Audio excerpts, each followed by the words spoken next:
আমি যখন এই কালারফুল ভেজিটেবলগুলো সংরক্ষণ সিস্টেম জানতাম না, তখন যদি আমি এই ভেজিটেবলগুলো সংরক্ষণও করতাম, এর কালার টেস্ট আসলে ভালো থাকতো না।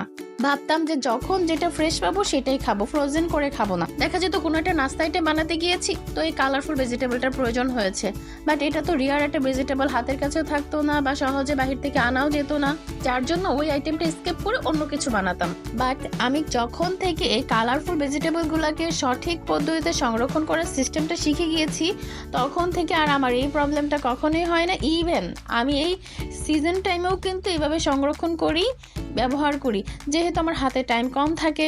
দ্যাটস ওয়াই আমি এই রিয়ার ভেজিটেবলগুলোকে সঠিক পদ্ধতিতে সংরক্ষণ করি, এর কালার টেস্ট একদম পারফেক্ট থাকে। যারা এই রিয়ার ভেজিটেবলগুলোকে সংরক্ষণ এখনো করেননি বা করতে চাচ্ছেন বাট সঠিক পদ্ধতি খুঁজছেন, আমার আজকের ভিডিওটা তাদের জন্য।